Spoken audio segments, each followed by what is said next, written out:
Mes salutations et soyez les bienvenus. Parmi les épisodes audio de la série Comprendre le pouvoir que vous pouvez trouver sur cette chaîne, une bonne partie d'entre eux sont issus d'un ouvrage collectif dirigé par le professeur Jean-Vincent Olindre.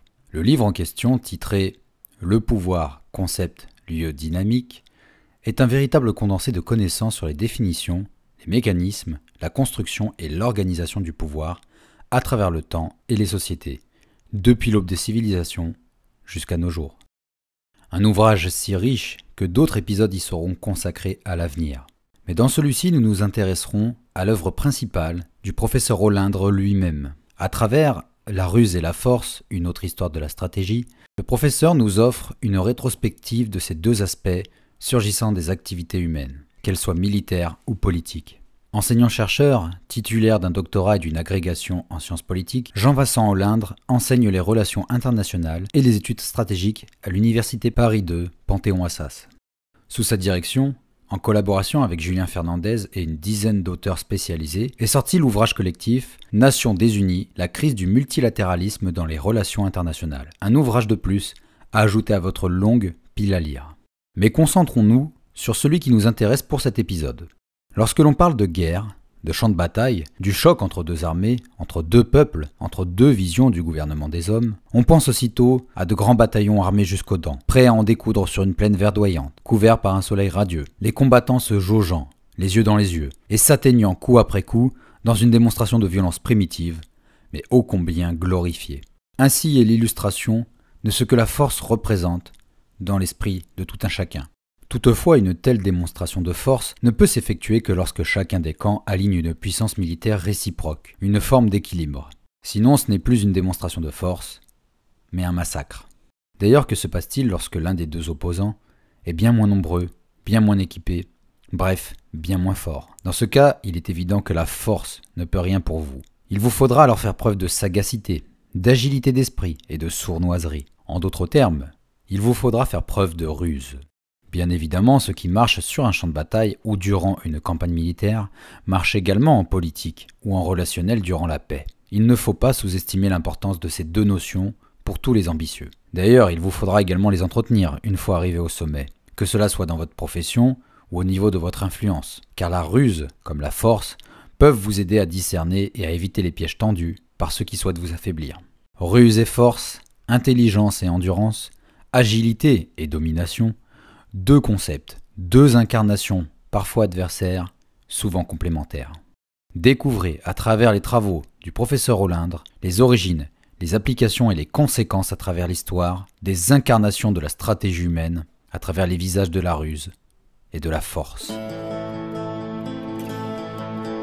Le livre commence avec la mythologie grecque, avec Ouranos, Zeus et toute la compagnie de l'Olympe et du Tartare, pour nous amener jusqu'au conflit le plus célèbre de l'Antiquité, sur lequel nous allons nous concentrer, la guerre qui oppose les Grecs contre les Troyens. Durant la guerre de Troie, de nombreux héros grecs incarnent les idéaux de leur civilisation, le premier d'entre eux étant le guerrier Achille. Bien qu'il existe de nombreuses sources contradictoires sur sa naissance, la culture populaire a retenu que Achille était le fils du roi de la cité d'Argos et d'une créature mythologique, la nymphe Thétis. Selon la légende, cette dernière aurait plongé son fils dans les eaux du Styx, le fleuve des enfers, afin de le rendre invulnérable. Elle le maintint par un talon, seule partie du corps d'Achille n'ayant pas été touchée par les eaux. Ainsi, ce fameux talon d'Achille sera l'unique partie de son être qui restera mortelle, ce qui finira par causer sa perte. Malgré une éducation savante et poussée, notamment auprès du centaure Chiron, Achille rêvait de gloire. La guerre racontée dans l'Iliade fut son opportunité. En s'engageant, Achille connaissait son destin. Dans le poème, il est l'incarnation de l'idéal guerrier grec qui combat ses adversaires sans subterfuge, les yeux dans les yeux.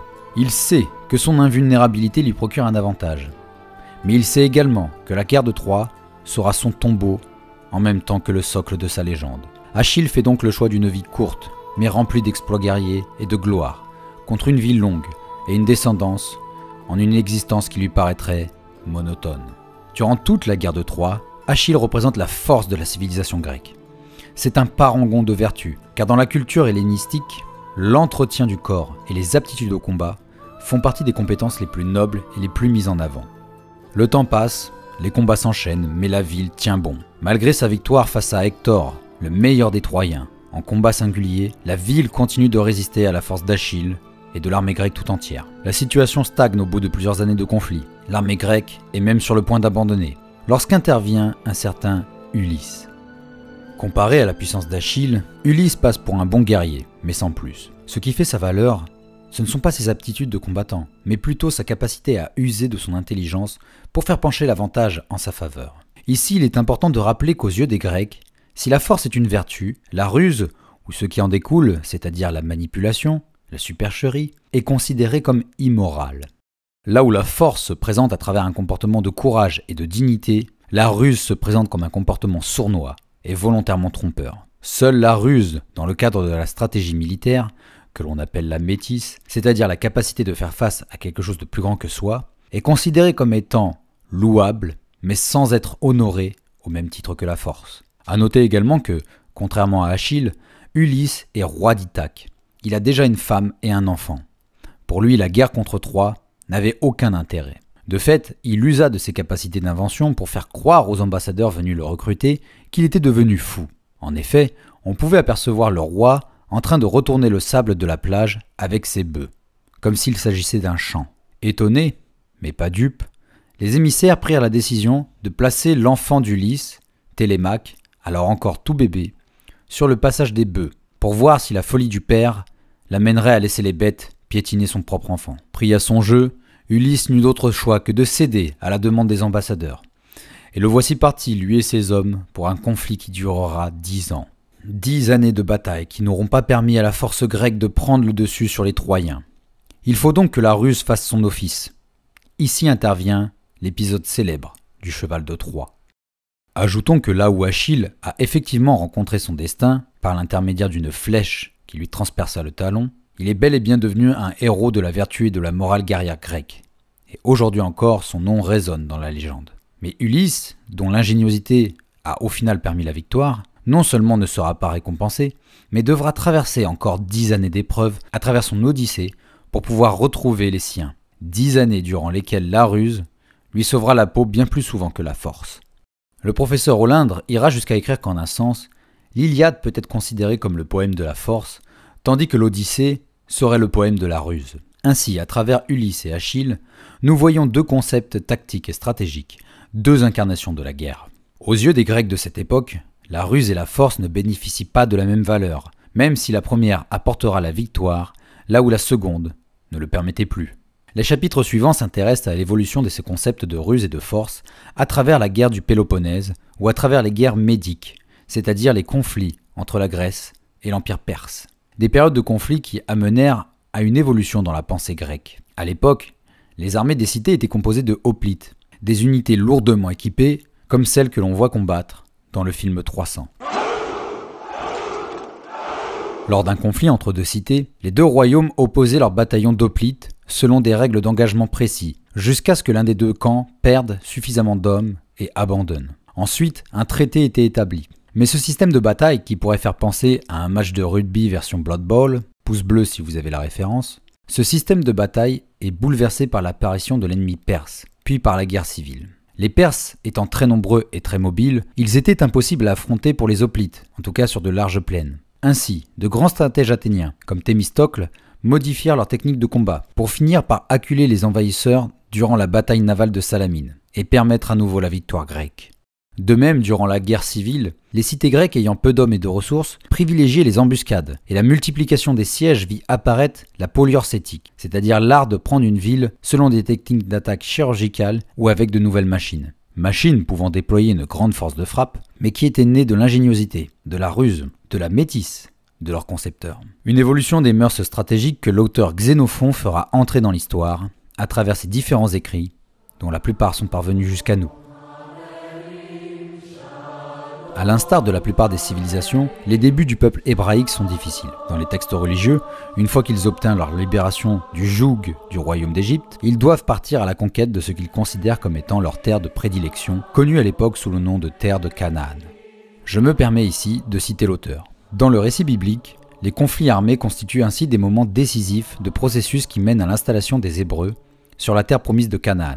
Le premier conflit représente d'abord le gain de liberté de leur peuple. Puis, une fois la liberté retrouvée et la sortie d'Égypte effectuée, les guerres permettent aux Hébreux de conquérir la terre promise occupée par des peuples autochtones. Ainsi, les guerres de la Bible figurent-elles logiquement entre le livre des rois et le livre de Josué, majoritairement consacré à la conquête de Canaan. Dans ce cadre, la ruse constitue un élément essentiel de la stratégie de ce peuple, ces derniers ayant affaire à des ennemis plus forts et plus nombreux qu'eux. Cette situation de faiblesse et d'infériorité les oblige à employer des subterfuges pour surmonter leur handicap de départ. Les Hébreux sont à l'image d'Ulysse, qui compense son déficit de force par un surcroît de ruse. Mais là où la ruse chez Ulysse est une qualité individuelle, elle devient pour les Hébreux le moyen de se défendre et de s'affirmer comme un peuple, une communauté politique et religieuse placée sous l'autorité de Dieu. Fin de citation. Un autre épisode connu de l'histoire juive est le duel entre David et Goliath. Au-delà du fait de montrer qu'un individu plus chétif que son adversaire, mais faisant preuve d'une agilité plus importante peut gagner, il y a un autre détail de ce duel qu'il faut prendre en compte. Voici un autre extrait de l'ouvrage, il s'agit d'un échange entre Goliath et David, juste avant l'affrontement. Goliath le Philistin dit à David : « Viens ici que je donne ta chair aux oiseaux du ciel et aux bêtes des champs. » David lui répond : « Toi, tu viens armé d'une épée, d'une lance et d'un javelot. Moi, je viens à toi armé du nom du Seigneur, le Tout-Puissant, le Dieu des lignes d'Israël que tu as défié. Aujourd'hui même, le Seigneur te remettra entre mes mains. Je te frapperai, je te décapiterai. Aujourd'hui même, je donnerai les cadavres de l'armée philistine aux oiseaux du ciel et aux animaux de la terre. Et toute la terre saura qu'il y a un Dieu pour Israël. Et toute cette assemblée le saura. Ce n'est ni par l'épée ni par la lance que le Seigneur donne la victoire, mais le Seigneur est le maître de la guerre, et il vous livrera entre nos mains. » La déclaration de guerre de David fait alors apparaître un point essentiel. C'est Dieu qui agit à travers lui. David n'est que le messager d'un Dieu stratège, et jusqu'à un certain point, combattant. Fin de citation. Face à Goliath, décrit comme un guerrier colossal, David sait bien que la force ne pourra pas l'aider. C'est pourquoi il décide de s'équiper d'une arme beaucoup plus légère, beaucoup plus maniable, et qui peut frapper mortellement à distance. Ainsi, David l'emporte grâce à ses capacités d'anticipation, son habileté et son intelligence pour vaincre un adversaire bien plus fort que lui. De plus, annoncer sa victoire comme étant celle de son Seigneur et Dieu légitimera par la suite la prédominance de ce peuple sur ceux qu'ils auront vaincus. Durant la conquête des terres de Canaan, d'autres exemples mêlant coup sur coup une stratégie basée sur la force et d'autres sur la ruse montrent que pour les Juifs, les victoires sont avant tout dues à la volonté de Dieu et que si défaite il y a, c'est que les moyens employés ne correspondent pas à la volonté de Dieu. Pourquoi lorsque la force échoue, les Hébreux feront appel à la ruse et vice-versa. Le livre du professeur Olindre est rempli d'anecdotes et de passages historiques et sourcés, qui seraient trop longs à développer ici, mais que je vous recommande fortement. Lorsqu'on s'intéresse à l'histoire de la civilisation romaine depuis la fondation de la ville jusqu'à sa prédominance sur les autres peuples d'Italie, la création de la République puis l'Empire sur le bassin méditerranéen jusqu'au Moyen-Orient et même au nord de l'Europe, on pense aux gigantesques légions, aux machines de guerre et à la logistique impressionnante des armées romaines. On peut alors en déduire que la principale caractéristique du peuple romain, c'est la force, non seulement de leurs légionnaires, mais aussi de leur mode de vie et de leur culture. Il est vrai que comme chez les Grecs, la force physique et morale sont des atouts pour les Romains. Ce sont même des normes d'autorité auprès des peuples vaincus pour les descendants de Romulus. Car vaincre un ennemi par la force de ses armes sur le champ de bataille montre leur supériorité. Pour Rome, si vous êtes le plus endurant, le plus combatif, le plus déterminé sur le champ de bataille, alors vous bénéficiez d'un droit naturel à dominer les vaincus. Il faut néanmoins nuancer ce point de vue. Car comme nous le montre l'épisode de l'enlèvement des Sabines, les Romains sous prétexte de démonstration de force ont su faire preuve de ruse pour enlever ces femmes issues d'un autre peuple, mais nécessaires à la survie du leur. Concernant les conflits d'unification du territoire italien, il est indéniable que les enfants de Rome furent les meilleurs sur le champ de bataille, à tel point que se reposant sur leur hégémonie territoriale et militaire, ils finirent par ne se baser que sur leur force brute et la puissance de leurs armes. Or, durant le conflit connu sous le nom de Deuxième Guerre Punique qui fit s'affronter Rome et Carthage, le peuple italien subit de nombreux revers sur son propre terrain. En effet, Hannibal, le général carthaginois, savait que face à face sur une plaine dégagée, ses troupes étaient trop peu nombreuses et moins endurantes que les Romains. Il fit donc en sorte que les Romains se lancent à sa poursuite, plutôt que de les affronter de face. Ce faisant, il amena ses ennemis sur le terrain de son choix, et au lieu de se positionner selon les règles de l'engagement romain, Hannibal enchaîna les embuscades, les fausses retraites, les manœuvres d'encerclement. Il dirigea ses troupes avec habileté, ce qui lui conféra une flexibilité et une rapidité d'action auxquelles les Romains plus lourdement armés et moins mobiles ne pouvaient pas faire face. La bataille décisive eut lieu près de Cannes, en Italie, et des dizaines de milliers de légionnaires périrent dans ce combat. Ainsi, Rome, la présomptueuse, perdit tant de soldats qu'Hannibal avait la possibilité d'envahir la capitale adverse. Mais il ne le fit pas. il préféra laisser son armée reprendre des forces à Capoue, estimant que face à cette débâcle, les Romains retiendraient cette traumatisante leçon. Il ne croyait pas si bien dire. 4 années s'écoulent. Un général romain nommé Scipion fera alors parler de lui. Il avait compris quelle était la source des défaites romaines. Là où Rome était restée invaincue dans le domaine de la force, elle s'était faite presque détruire par la ruse de son adversaire. Or, pour vaincre Hannibal le rusé, il fallait à son tour faire preuve de ruse. Ainsi, un changement de stratégie dans les tactiques romaines et une flexibilité dans le mouvement des légions permirent à Scipion de vaincre son ennemi sur les terres de Carthage. D'autant plus que les Romains étaient des citoyens qui s'engageaient pour la protection de leur territoire. Ils étaient déterminés à venger l'outrage fait par Hannibal sur leur propre sol. Tandis que Carthage engageait une majorité de mercenaires, c'est-à-dire des gens pour qui la loyauté allait au plus offrant et au vainqueur. Une loyauté évidemment fragile lorsque les défaites s'enchaînent. Hannibal, génie de la stratégie qui aurait pu changer le cours de l'histoire antique, a tant marqué Rome que ses généraux prirent en compte son expertise de la ruse pour la retourner contre lui. Le professeur Lindre nous invite également à comprendre que chez les Romains, la guerre doit être liée à un motif juste, c'est-à-dire qu'on ne peut combattre sans qu'il y ait eu d'abord affront envers Rome. Si un affront est fait, alors Rome s'estime légitime d'entrer en guerre. Dès lors, la force prédomine la campagne militaire. Mais si l'ennemi fait preuve de ruse, alors l'usage de la ruse devient légitime pour les Romains. Une fois encore, là où la force est considérée comme un parangon de vertu et de moralité, et la ruse considérée comme une stratégie secondaire d'ultime recours, on voit bien que la force seule ne peut gagner face à un ennemi bien plus rusé, tandis que la force mêlée à une ruse bien calibrée permet d'asseoir une domination de longue durée. En grande partie héritiers de la civilisation romaine, les peuples de l'Occident qui survivront à la chute de l'Empire appuieront leur hégémonie politique et religieuse sur leur royaume par le christianisme, comme nous le montre l'épisode du baptême de Clovis. Mais comment une religion qui prône la paix entre les hommes et la soumission à un Dieu unique perçoit les notions de force et de ruse ? Les chrétiens reprennent en grande partie le concept de guerre juste des Romains, mais cette guerre juste le devient par l'action évangélique de la vision chrétienne et du message du Christ. Ainsi, une guerre contre un peuple païen, contre une civilisation païenne, est-elle considérée comme juste. Une guerre contre un peuple qui ne se soumet pas à l'Église est considérée comme juste. À ce titre, la force comme la ruse sont justifiées, du moment qu'elles amènent à la victoire. Mais la ruse ne doit pas prendre la forme de tromperie, elle doit être déployée comme un outil diplomatique. C'est-à-dire qu'avant, ou si l'on ne peut pas vaincre un adversaire par la force, il faut essayer de trouver un terrain d'entente sans faire couler le sang. Le but étant que la ruse amène l'ennemi à épargner ou à rejoindre les enfants de Dieu. De plus, au sein du christianisme, la force et la ruse redeviennent des concepts individuels que chaque croyant se doit d'intégrer. C'est le cas de la force morale, de la force de volonté, de la force de la foi, dont le croyant doit faire preuve face aux ruses du diable, qui prennent forme à travers les passions. Passions qui peuvent amener au péché, péchés qui peuvent amener à la damnation. On comprend que les deux notions n'ont pas la même forme, ni la même finalité entre leurs applications sur les peuples et leurs implications sur les individus. Faire preuve de retenue, c'est une force. Faire preuve de charité, c'est une force. Faire preuve de contrition et demander pardon, c'est une force. Mais se laisser aller au plaisir décadent, c'est tomber sous la ruse. Être cupide ou avare, c'est tomber sous la ruse. Faire preuve de violence ou de lâcheté sans remords, c'est tomber sous la ruse.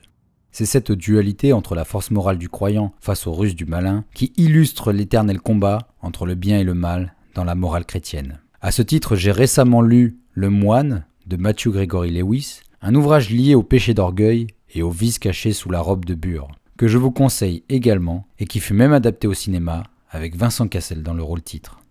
On le voit donc, la morale chrétienne interdit en dehors du champ de bataille tout usage de la ruse, principalement en politique car elle est contraire au message de Dieu. La bonté et la miséricorde de l'unique doivent être la seule force des dirigeants chrétiens. Mais vers la fin du Moyen-Âge, un individu mettra à mal cette vision trop simpliste et trop éloignée de la réalité des hommes. Un Italien florentin du nom de Niccolò di Bernardo de Machiavelli.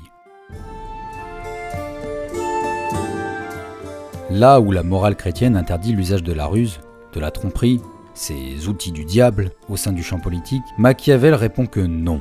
La morale chrétienne a tort. Pour Machiavel, qui a fait de la politique le but de son existence, les hommes sont par nature mauvais. Or, quand on est un dirigeant, on se doit de faire appel à toutes les tactiques et toutes les stratégies pour maintenir la paix dans son royaume. Et si pour cela, il faut tromper le peuple à travers ce que l'Église considère des méthodes rusées ou diaboliques, eh bien, ainsi soit-il.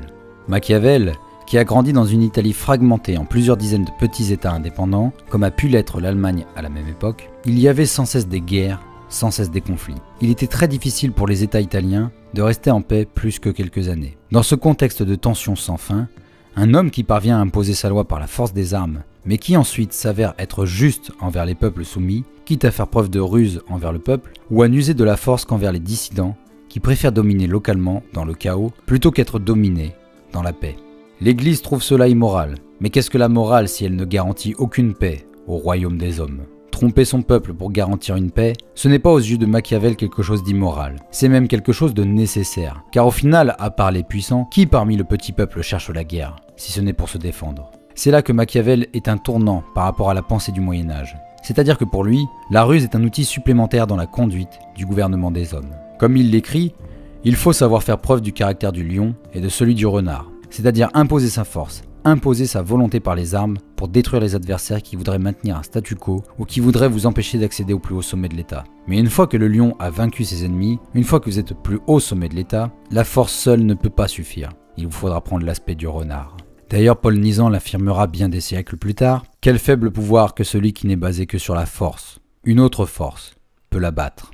Une fois au sommet du pouvoir, il va vous falloir faire preuve de ruse pour réussir à vous maintenir. Parce qu'il est probable qu'en termes de troupes, cette accession vous est fortement diminuée. Cette ruse, elle peut s'incarner de bien des façons. Ça peut être un allègement de l'imposition, pour que les plus puissants ne se sentent pas oppressés par le financement de votre État.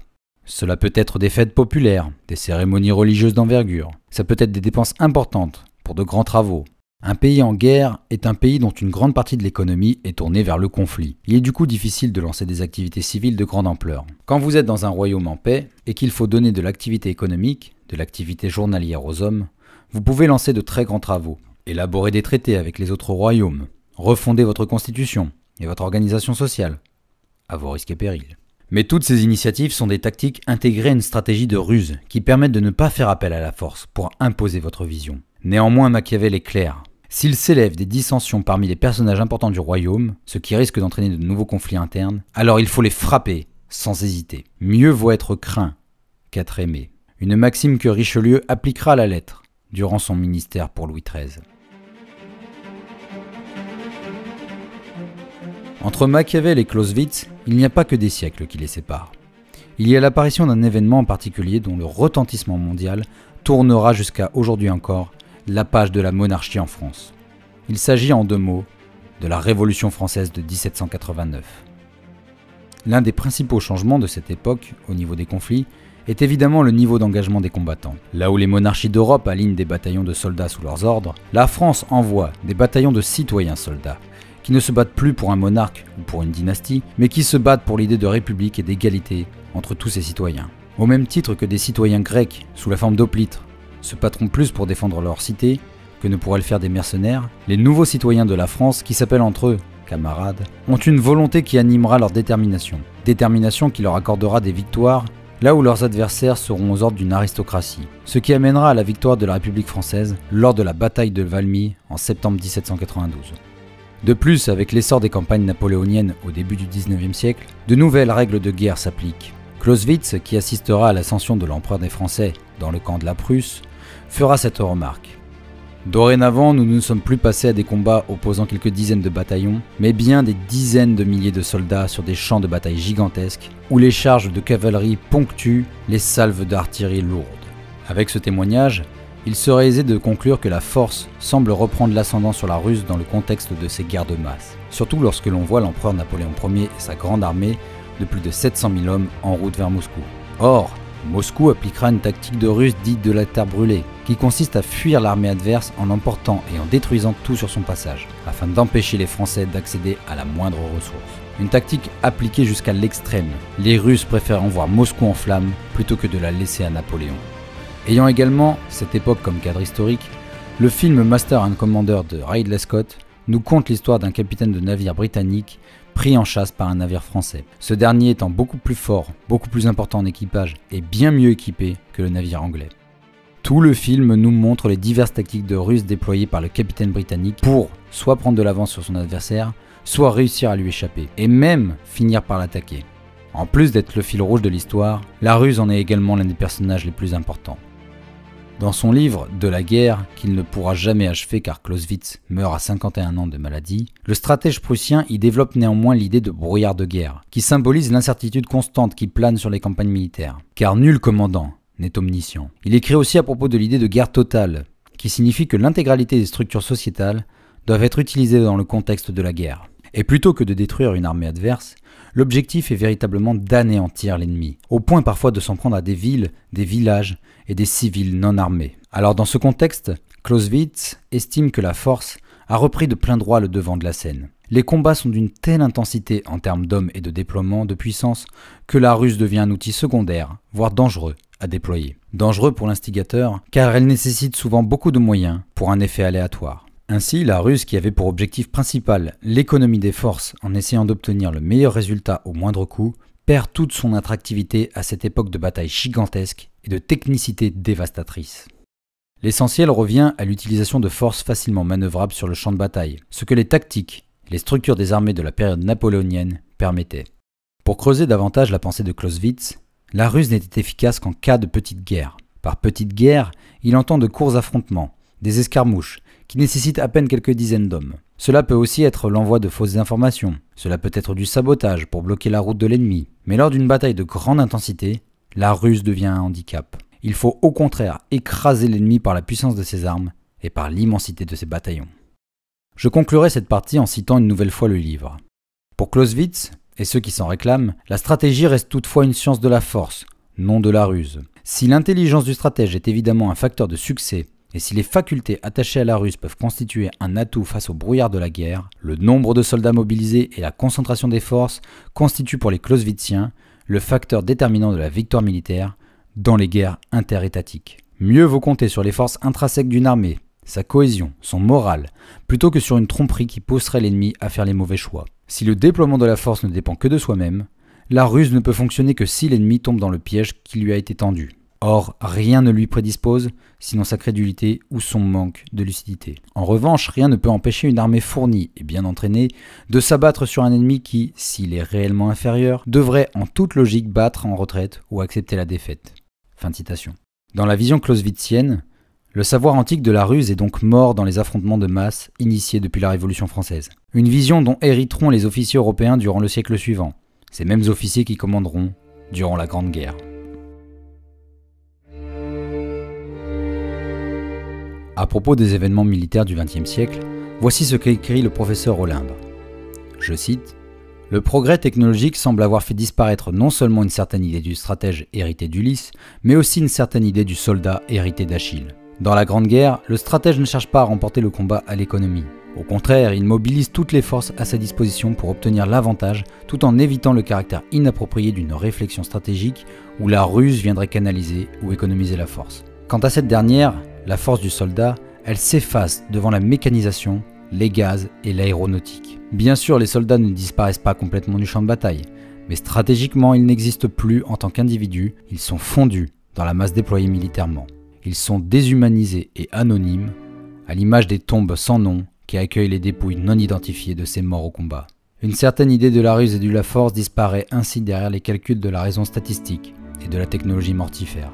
Les guerres de masse ne signifient pas seulement l'affrontement des peuples, mais aussi le choc des corps et des matériels au sens proprement physique du terme. Fin de citation. Il nous faut donc comprendre que face au massacre industrialisé qu'a pu être le théâtre de la Première Guerre mondiale en Europe, on serait tenté de croire que la force a pris le pas sur la ruse dans les stratégies militaires. Il n'en est rien. Pour commencer, certaines tactiques furent déployées, notamment le creusement de galeries pour y entreposer des explosifs souterrains et provoquer des soulèvements de terre lors de charges ennemies. Gourmandes en hommes et en matériel, ces tactiques ne firent qu'ajouter des marches à l'ascension du malheur des hommes. Cependant, le progrès technique, notamment aérien, permet d'améliorer ce qu'on appelle alors le renseignement, d'avoir connaissance de ce qui se passe chez l'ennemi, ce qui d'ailleurs provoque l'idée de couvrir les installations, de les camoufler à la vue de l'ennemi. Si la ruse ne trouve plus d'efficacité en termes offensifs, elle en trouve en termes défensifs. Mais surtout, la ruse ne sera plus l'apanage du chef militaire seul sur le champ de bataille. L'héritage d'Ulysse deviendra une véritable institution à travers les services de renseignement. D'ailleurs, en cette année 2022, sort le film sobrement titré « La ruse » à propos de l'une des opérations de désinformation les plus importantes de la Seconde Guerre mondiale initiée par les Alliés. Ainsi, à travers le renseignement ou le sabotage, la Russe se déploie dans le camp de tous les participants de la guerre. Chez les nazis, avec leur machine Enigma, qui durant des années leur a donné un avantage en termes de communication, car l'ensemble des données était indéchiffrable pour les Alliés. Indéchiffrable jusqu'à ce qu'un groupe de scientifiques britanniques, dirigé par le célèbre Alan Turing, parviennent à en déchiffrer les messages, leur faisant gagner un avantage considérable sur les troupes allemandes. Un tel avantage que l'état-major britannique décida de ne pas empêcher une attaque allemande sur un navire civil, de peur que par cette intervention, les Allemands ne comprennent que leur machine Enigma avait perdu son avantage. Face à un ennemi nazi beaucoup mieux équipé et ayant fait main basse sur une grande partie de l'Europe et de la Russie, seules des tactiques de ruse sont en mesure de faire pencher la balance sur le vieux continent pour les combattants alliés. Plus anecdotique mais tout aussi important à son échelle, était le sabotage provoqué par les partisans français sur la logistique allemande. Des tactiques de ruse et de guérilla que les nazis, ignorant toutes les lois de la Convention de Genève, faisaient payer cher aux civils à travers des exécutions de masse comme à Oradour-sur-Glane. Durant l'occupation, une autre forme de sabotage civil existait. C'est par exemple l'histoire d'un conducteur de train dont la locomotive servait pour le transport de charbon afin d'alimenter le mur de l'Atlantique. Grâce à ses talents de mécanicien, le conducteur était parvenu à réduire la vitesse maximum de sa locomotive, sans que cela ne soit perceptible par les soldats allemands. Ainsi, ce type d'action presque invisible, démultipliée à grande échelle, permit de faire perdre du temps à la logistique allemande et donc d'en faire gagner aux Alliés. En ce temps de Seconde Guerre mondiale, la ruse permit également de sauver de très nombreuses vies, soit par la fabrication de faux documents, soit par l'accueil et l'accage de personnes traquées, ou encore par leur enrôlement dans l'industrie afin de leur éviter la pire des destinations, comme nous le montre l'histoire de la liste de Schindler. Concernant les champs de bataille, notamment dans le nord de l'Afrique, il y a plusieurs passages dans le livre consacrés à des stratégies mises en place par les commandants britanniques pour surprendre le général Rommel, également grand stratège du camp de l'Axe. À travers des installations factices, des tanks gonflables, des peintures de camouflage inspirées du cinéma et la reconversion de chars maquillés en transport de troupes, l'état-major britannique fait croire à l'état-major allemand qu'ils étaient beaucoup plus nombreux, beaucoup plus éparpillés, et firent exprès de perdre des documents importants, informant les nazis sur les dates et les lieux des attaques à venir, attaques qui auront lieu soit à d'autres dates, soit à d'autres lieux afin de mieux surprendre l'adversaire. Ces véritables stratégies de la ruse mêlées à l'endurance hors du commun, donc de la force morale, de la part de soldats notamment des forces françaises libres, comme à Bir Hakeim, finissent par redonner l'avantage aux troupes alliées. D'autant plus que chez les nazis, le bourbier de Stalingrad est en train de se transformer en un étau qui finira par aboutir à leur capitulation face aux soviétiques. L'événement marquant qui mettra définitivement fin à la Seconde Guerre mondiale sera l'utilisation de la bombe atomique par les Américains sur des villes japonaises provoquant un nombre important de morts civiles. D'aucuns aujourd'hui défendent cet acte en affirmant qu'une guerre dans le Pacifique aurait coûté beaucoup plus de morts, et faisant traîner le conflit en longueur pour le gain sporadique de quelques îlots. D'autant plus que par le sens du sacrifice des soldats japonais, ces derniers auraient continué à combattre jusqu'à la dernière goutte de sang, comme l'illustre l'histoire de Hiro Onoda, ce soldat japonais qui était resté actif plus de 25 ans après la fin de la guerre, car ne recevant aucune nouvelle de sa hiérarchie. Cela étant dit, l'utilisation de la bombe H tournera la page des conflits de masse pour passer dans celui de la dissuasion. Bien que la guerre froide et la seconde partie du XXe siècle seront les prétextes et le théâtre d'affrontements périphériques entre deux visions du monde. Les débuts très puissants de chaque guerre suivante, à base de dizaines de milliers d'hommes et de milliers de containers de matériel déployés, ne pourront vaincre des résistances locales, clairement moins équipées, mais beaucoup plus motivés. Ce fut le cas avec les Américains durant la guerre du Vietnam ou l'Afghanistan pour les Soviétiques. Toutefois, face à un tel déploiement de forces inutilisables, le nucléaire, car mortel pour l'ensemble des êtres humains, la ruse à travers l'espionnage, la contre-information, le vol de technologies industrielles et le sabotage sont à nouveau mis en lumière et la littérature de la fin du XXe siècle regorge de ces personnages agents secrets sur qui repose la puissance des nations qui les engagent.